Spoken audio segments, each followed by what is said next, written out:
Welcome to Into the Filmverse, a movie fan podcast. I'm Mytchel Chandler, And I'm Bryce Payne. and today we are talking about Ray, a 2004 movie starring Jamie Foxx, all about the life of Ray Charles. And we are also going to talk our thoughts on Ant-Man and the Wasp Quantumania. A little bit of a weird side subject this time, but Look, it's a Marvel movie, it's so a Marvel I think movie, that justifies it. and I think we have a lot to talk about with Ant-Man. But first, I want to talk about Ray. Now, this month of February, we're rounding out this month with doing our Black History appreciation and just looking at films that are either directed or star, a very essential or influential Black African American character. And for this one, Bryce, you chose to do, or I guess this was one of your films you chose, which was Ray. I did. I am a huge fan of Ray Charles' music, Mm-hmm. and didn't really know much about his life, so I was very interested in looking at a biopic for him. Yeah, this is definitely a wonderful movie, and I'm surprised that I mean, I've heard about obviously Ray. I've heard of Ray Charles. I just never really honestly didn't even know there's a movie about him until we watched it. It's so funny because I remember it because I think he got nominated for Best Picture back in 2004. Oh snap! I see why though. It has such a good cadence. It's it's a longer film, right? It's 2 hours and 30 minutes long. Yeah. So I mean, it's a longer film. It did get nominated for Best Picture. Look at that is smooth. I will say this is the best performance that I've ever seen Jamie Foxx in.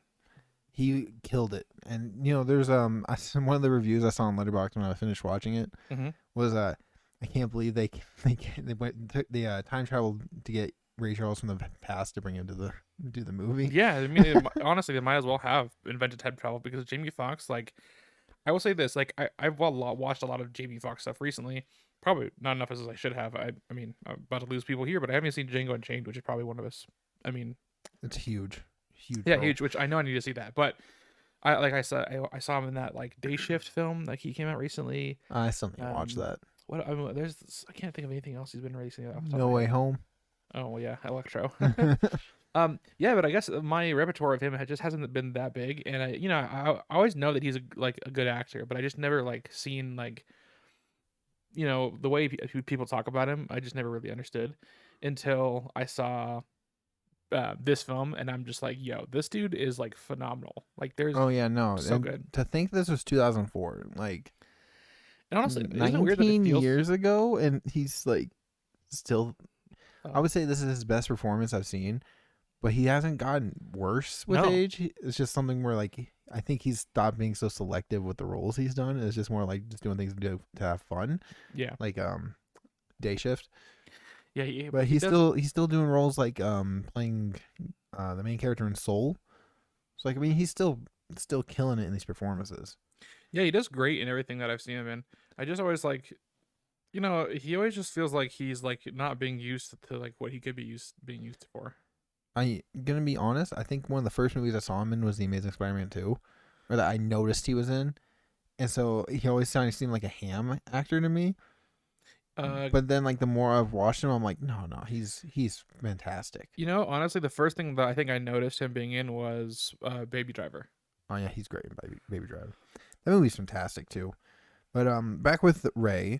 The cast is also fantastic with Jamie Foxx. I mean, you got Kerry Washington, who most people will know from Django Unchained. She's also in that. And then Regina King, who directed One Night in Miami. Mm-hmm.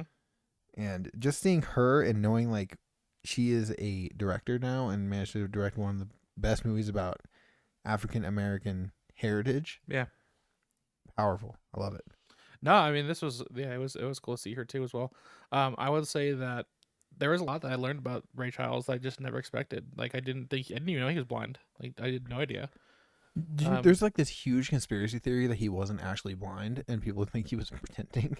And I'm just might have been because he was so good at he learned how to he was so he got good Daredevil powers. Yeah, he was so good at playing piano and singing and stuff. They're there's no way he was blind. There's no way that dude wasn't Daredevil. He either can see or he has powers, bro. And he's I don't know, he's a very talented man, but he is was a very disturbed individual. Oh yeah, because there was a lot of scenes I mean, I'm sure that there's a little bit more than this, but there was a lot of scenes where he would fall or start feeling water because he was having flashbacks to his past. Yeah, I and mean, and then I don't know if I'm sure that they did a lot of research into this. I wonder if that was real for him. I would imagine that. I mean, that's a traumatic event from his childhood. He's having to relive Yeah, I mean that's sad. I mean, for having to go through that. Um, yeah, his basically his brother dying in that pool. in the basin. Exactly. But oh my God, there's the thing with his drug addiction. They touched on that. I wish some of the biopics is That they made me never feel like they go all out like I feel like no they should. no you're right, but I also no you're right. There a lot of biopics sometimes hold back on certain things, and I think it's almost because it depends on who's making it, and also like It's like they don't want to tarnish the person's yeah. reputation. It's like, but if you're gonna do this, you gotta do it. Like, I will say that in this one, it almost I like the way they handled it, and that's because it felt like it was a something that he didn't quite want to do. Like it was like it, but and he just kind of kept falling into it. Like it was something like that seemed cool because the other people were doing it, and so he's like, "Let me see what you got going on," and then he kind you of got hooked know, into it. And that wasn't his story. Like that's what I got out of it. Is like, yeah, he had this problem, but that wasn't his story. I think my main thing isn't so much the heroin addiction, but more like the ending, because it doesn't touch on him having like 16 kids. He had that many kids. He had so many You know, kids. okay, that was a weird part where they got to because remember he had the one wife, and then didn't he have another like lady friend on this tour? He had the fling with the girl with the woman on the in the Rainettes. But like when he died, he had like a ton of kids, and like he brought them all over for dinner, and like basically was like, "Hey, I'm gonna give you all money," and he had so many children. Yeah, that was I didn't even know that actually. Yeah, That's and then crazy. the way they ended the movie is just like, "Oh yeah, look, he got an award," and it's like you're not gonna touch on all these children that he had running around, like you're not even gonna mention it. All right, cool, that's fine. Well, at the end of this film, he does this thing that I just thought about. What does he do? What happens at this end of this film? Just like refresh my He memory. like goes like I remember the award. He Yeah, like goes to get the award in the thing. It's allowed to play back in Georgia because of the segregation. that's what I wanted to say. So, that was a really cool scene I liked was that he was, he was all focused on being a successful musician, and he goes to play this place down south. I forgot, was it Georgia? It was Georgia. Yeah, Georgia, and they and were then they were essentially like, if you don't play, you will never play in Georgia again. And he chose not to play because he was like, no, this is messed up. Like if I I'm liked playing the way this, that scene played though because it seemed like he didn't care and he was just gonna go into it. He just ignored the protesters, and then one guy was like, "You could do something about it," and he's like, "Huh, damn, you right. I didn't even think about that. You're right, I could actually no." Because he even told the guy, he's like, "Yeah, I could, but that's not why I'm here. I'm just here to play music." And then he starts walking away, and then the white guy says like something stupid, racist. Something like, yeah, you do what I need you to do, or something like Yeah, that. and he just like he turned back around and he's like, "I don't have to do this," and he just walks away, and I'm like, "That is a G." Like, And then they banned him from playing in Georgia, which I think is insane. which he did get unbanned. I think I Yes, said at that the was end. the So ending. yeah, That's where they ended the movie, and then instead of talking about, he had 12 children. 12 children. That's 12 insane. children. Yeah, I must have missed that when I read that. I mean, when they said that because like it's crazy. They never said it in the movie. Oh, okay, that's why. They talked Um, about the one kid he had with the yo, Raynette, they're good. but then didn't talk about any of the other children. But they were like spread around. Do you know how they played like the piano a lot in this movie? Yeah, Jamie Foxx played all of those piano scenes himself. I just read that's some of the trivia for this that film. is great. I love that. That's insane to me because those were so good. The I music was love it great. when actors actually learn how to do things like God dang it. Rez Ahmed learning to play drums for Riz Sound of Ahmed. Metal. Rez Ahmed Yeah, Riz Ahmed. learning to play drums for Sound of Metal, and that's so impressive. Along with learning sign language and all that, I love it when So actors do stuff like that because it's like adds genuine feeling to the film. yeah, exactly. Like I want to say didn't I mean this is a silly example, but I want to say didn't like Keanu Reeves learn some stuff for John Wick. I want to say he like learned about a lot about more about guns and stuff, how they work. Yes, But yeah, I mean, especially when the actor takes the extra mile, it just goes to show like how much care and thought is put into like the film, and not necessarily that's the how case much for all care the films. actor puts into it. Right. Like I know there's a lot of hate on method acting, but sometimes that's like the best performances you can get. Yeah, to a certain extent. I mean, you know who I know who does it pretty well. I mean, off the top of my head, I think is Joaquin Phoenix. Doesn't he? Yes. Because he like definitely goes into his roles. I feel like. Oh, sometimes like too much. Like when you look at the Joker things where he was just like, I'm gonna go in the fridge. I know. Like that's I don't know, man. It's pushing it a little bit, but it's impressive and adds a lot of layers to the characters. There's so many like cool. I'm just looking at trivia facts of this film, and there's so many cool things, like the fact that no studio is interested in backing the film, and after it was shot independently, Universal stepped in to distribute it. So basically, they had to shoot this entire film and make it before somebody was like, "Oh yeah, we'll take it."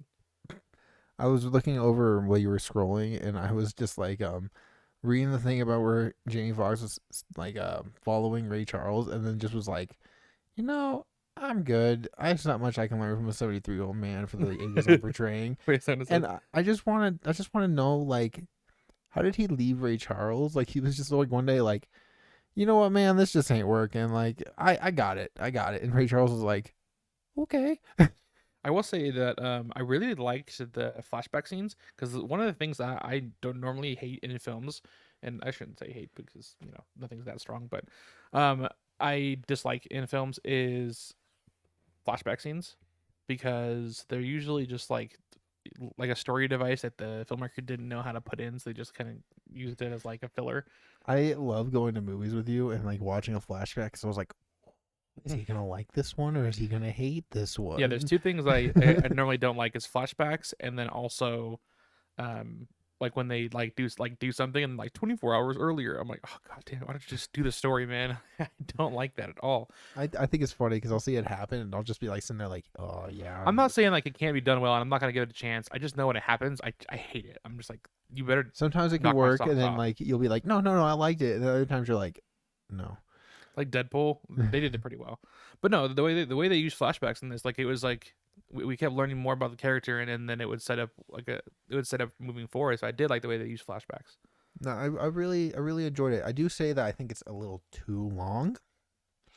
The film kind of Yeah, drags near the ending, but it's so like it's so well acted that you don't really care. that's true.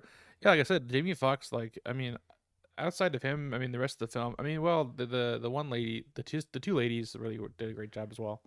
Now you know what's interesting. Since I feel like we're coming to the end of our discussion here. Yeah, that was smart. You gave it 4 stars. Yeah, I loved it. You gave it half a star more than I gave it, and I picked the movie. You did exactly. It's one of those things is like where we find these films and it hits us differently. I just really enjoyed the character progression, especially the fact that he was blind. Honestly, I mean, obviously, it's weird that I gave a rating to this one, but I don't want to give a rating to like some other No one things. died. Yeah, you're right. I mean, Right. he died, He but died, not but- in the movie. exactly. But yeah, I But mean, no, it's a solid film, and I'm glad we watched it. And I feel like it's a good way to end the month. it is, and I would definitely think that it was a great way for me to learn more about this Ray Charles, and I've been listening to more of his music, so. I kind of am curious what other awards it got nominated for other than Best Picture, because I wonder if Jamie Foxx got nominated for Best Actor. That's a good question. I am checking. Oh, he did get nominated for Academy Award, I would say he probably had to be. but did he win? Uh, Let's see, awards. potentially. Did. He did win Best Actor. Okay, yeah, that makes sense. Go him. They also won Best Sound Mixing. So you have Jamie Foxx best actor for. I love that they Jamie gave it. I love that they gave it best sound, but it was just like it's because he played the piano himself. I just said Jamie Foxx wins best actor for Jamie Foxx. That makes sense. No, that's cool. I didn't know that Jamie Foxx won for Hooray. won an Oscar before. It's kind of neat. Well, that is neat. That is neat. Like I'm like looking and I'm like, okay, they didn't get nominated for that, but he did win Best Actor. Nobody got nominated in Best Actress. You know, okay, so Jamie Foxx was nominated for Best Supporting Actor that year too, in a movie called Collateral. That sounds familiar. I just think it's interesting that he was nominated for both Best Actor and Best Supporting Actor in the same year, That's good. and won Best Actor. What if he had won Best Supporting Actor? Dude, he would have been like, That would be cool. just like, oh, I need to see that. I need to know if that's a thing. I'm not gonna look it up now because it's not important to the discussion. But it just I want to mention one thing before we wrap up, Ray. The flashback scenes with the kid and how they showed his eyes going out with the goop that was coming out of his eyes. oh, it was beautiful. Yo, I say beautiful, but it's disturbing. But like, Beautifully gross, yeah. it's so well done. I was just like, oh no, I like this. This is cool. I just like never seen like I mean I don't know what condition he had, but the way that they displayed that, I'm I think just they like said it was like starts with a G. glaucoma. Glaucoma, yeah. Is it that? Oh, okay. I think. Well, I don't think they know for certain. Oh. But I think they assume it was glaucoma. Huh. All right. Well, yeah. I mean, have you guys checked out Ray? You should let us know if you've seen it or if you plan on watching it, or what do you think of Ray Charles and his music? That we would love to hear. Oh, it also got nominated for Best Costume Design and Best Film Editing. So I mean, 2 of the 4 Oscars it was nominated for, so that's kind of cool. 2 of the 5, I think. Yeah, it is very good. 2 of 5, yeah, that's cool. I enjoyed that. Okay. Awesome. Well, anyway, Well, so moving on to the next thing. Earlier this month, they came out with a new Marvel movie, which is huge for us. should be. Typically, it's huge for us. Yeah. So Ant-Man and the Wasp Quantumania, directed by Peyton Reed, dropped in theaters this month. Also, and the other 2 Ant-Man films. We watched it, and it was pretty. It was pretty. It's pretty. What's the word? It's pretty split on thoughts. Yeah, I'll say this. I will before I go into like all my problems with it, because there's a slew of problems, and I honestly we could probably sit here for hours and talk about the problems with the film. At the end of the day, I even gave it less normal my normal 3 stars. I guess I didn't like it. I'm just gonna come out and say it. I didn't like it, and that's weird for me to say for a Marvel film, but I didn't like it.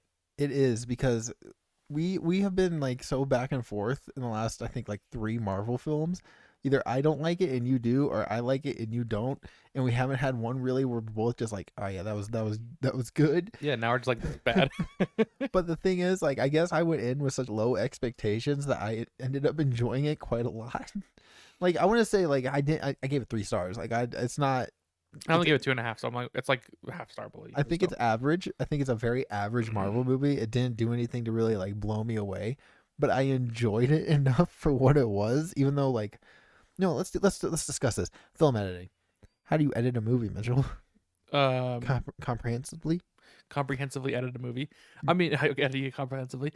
Editing is always difficult to like think about, because I think editing has a lot to do with pace. I would think, right? Okay, well, when you're in the middle of a scene and you're trying to like get to a point, and then you just cut away and like halfway through the scene to a different scene, finish that scene, and then cut back to the same scene.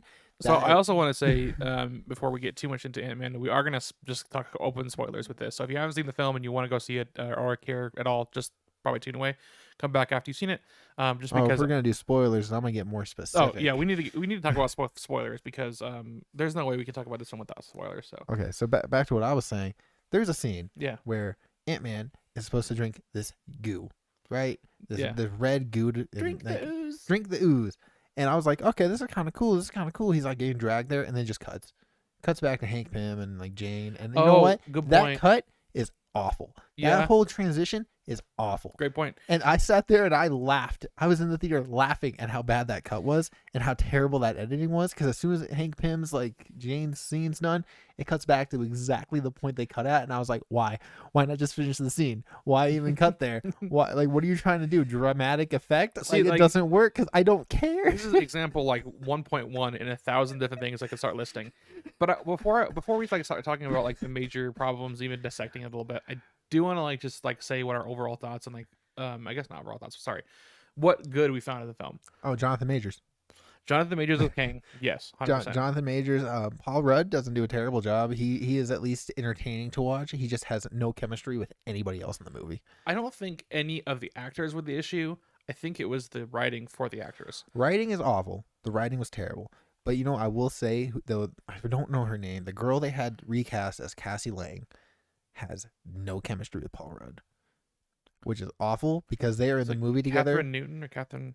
I have no idea, but all I know is like them together was boring as hell. They have no chemistry. They don't feel like their daughter, and like they're like, I love you, I love you too, and I'm like, have some emotion. Oh my god. Okay, so here's what I felt. One, I liked the beginning and ending. Like that was good.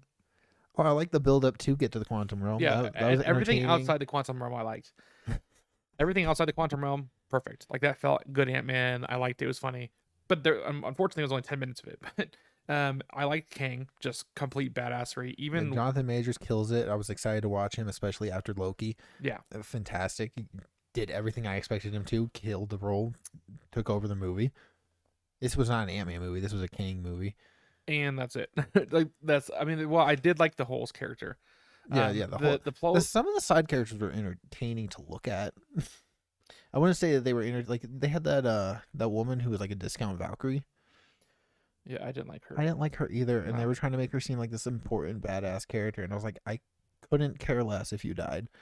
Or they had the I lamp know. dude. I like the lamp dude's design. Once again, had nothing to add to the movie Yeah, to as soon make as me he died, care. I'm just like, cool. Anyways, Yeah, like, and then there's like these action set pieces that are pretty but dull. yeah, okay. So that's the whole thing with this is that like it's supposed to look beautiful. Like it's supposed to look like it's this like This crazy visual visual masterpiece. wonderful. It almost seems like it was thinking it was Pandora, like a mystical Pandora, but from Avatar. But it just fell flat, and I think it's because a lot of like the way it was shot, and I learned about this afterwards. It was shot using the soundstage, Of course, which is that like thing they use in the Mandalorian, and they use some Star Wars shows. But like basically, it's like a it's like dynamic it's like a green screen that effect. moves. Yeah, with them, the lights move too, like based on how they're moving. And so like you could just see like it looks fake behind them. Yeah, the actors, especially Michael Douglas and I forget her name, Janet. Van Dyne. Yeah, the actress who plays her. They look so stiff. Yeah. Like I think it's because they have nothing to interact with. There's no real set. They're just kind of like, Yeah. And like Paul Rudd's doing Paul Rudd. Like I will say, by the end of the movie, I hated Paul Rudd. I don't know why. Like he stopped being Paul Rudd after a certain point. The ending. Okay, so like the ending scene, he's like walking towards the camera, and my mind was like, "Who the hell is that?" You know what it is? I don't believe him as a superhero. Like in the sense He doesn't feel like he should be a leading hero.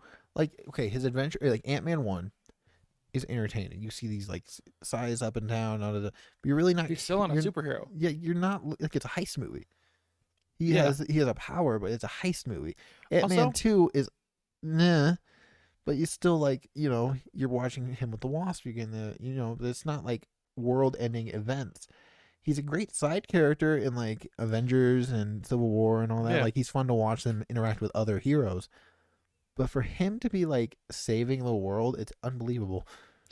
I agree. That's exactly one of my big problems with this. And I also I mean, there's a few problems with the whole MCU as a whole, but I also think that superhero films right now, this is the type of superhero film that doesn't work because it's like they're just trying to be a super quote unquote superhero film. It's just all about beating the bad guy and like fighting in some crazy CGI world. Like in all intents and purposes, it's a comic book movie. It's formulaic now.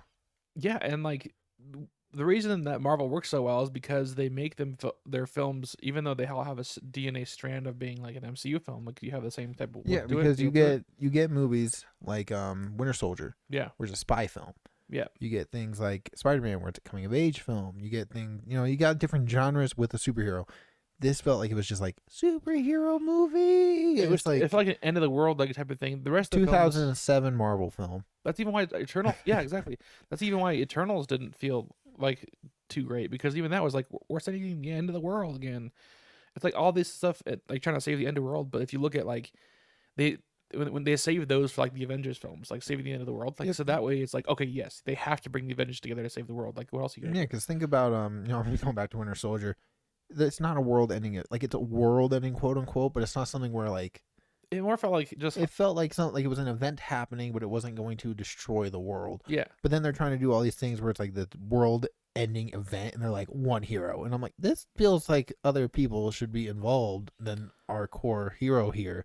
Well, see and that's the thing. I thought about this a little bit, right? Because after we get out of Ant-Man or even Eternals, or even Loki, or as we get into these series, and they've just been okay series. People keep asking like, well, how does it connect to the bigger? Like, what is it going to connect? How does it connect? Why is it not connecting? Why are these so many inconsistencies? And I'm telling you, it wouldn't matter if these films or projects were good. We wouldn't care. Well, okay, so like I'll use Moon Knight. I love Moon Knight. Yeah, I don't need to connect. I'm perfectly fine with how Moon Knight went.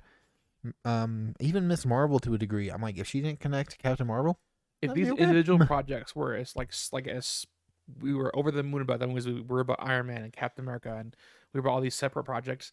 And if each of these projects were just their own, like they just knocked it out of the park, we wouldn't care how it connected because we would just wait for it to connect.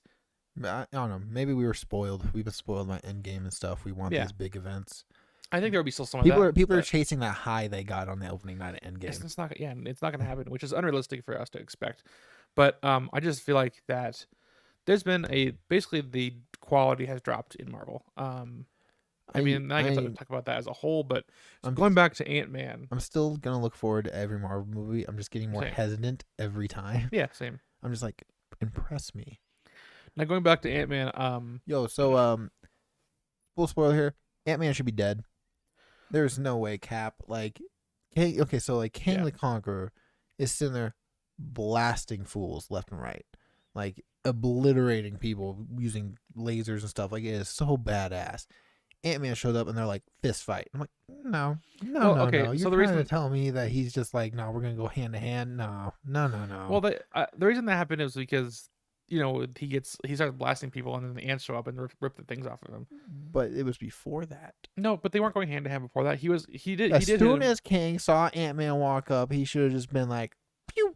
And he did though. I mean, they did talk a little bit, but they did fight with the thing. And he was like, "Let's talk." Like, King should have just immediately like blasted. I think Ant-Man his suit, for some reason, his suit protected him from the blasts, and like, because I remember them like, which is weird. There's also inconsistency in how that works. Very much, and I don't know. Because okay, here's why I say that. One is because like when they're in the cell, and he brings him forward with just his hand. He turns Cassie to the side, like with the Force style, like things, like he could easily just defeat them in like 2 seconds.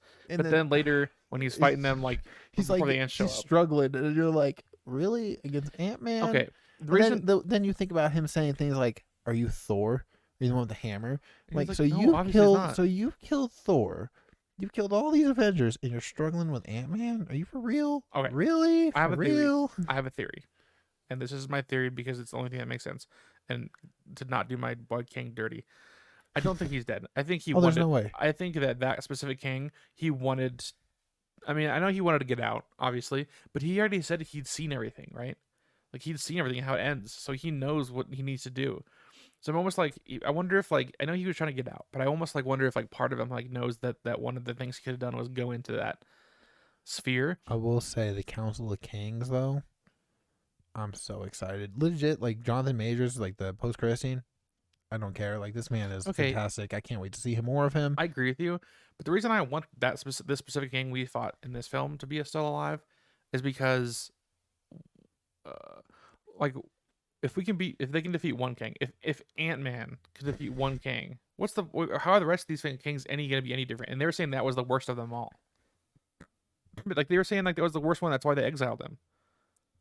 We're gonna have to wait and see. I do think he's gonna come back. Like, there's no way that the King the Conqueror isn't the main villain. Okay, like, so he's just gonna be gone for a little bit. We'll have them fight some other King variants. Yeah, and then he'll pop up and be like, "Guess who?" Okay, so let me go back to my theory a little bit, right? Because so we saw the thing in the cell, and then we go to that one scene where he's fighting them with his blasters, and then I felt the whole time that he was holding back. Even when they went to the thing and he was beating them up, like he was holding back from just completely destroying Ant-Man. And then when he gets sucked into that ball, he gets sucked into that energy, right? But that's where Ant-Man went into the probability field, and he didn't die when he went into it. Ant-Man didn't, right? Yeah. So why would King die? It's a valid point. It's a very valid point. How does he get out? I mean, who knows? But yeah, I mean, you got a point. But I'm just saying, like, I know that.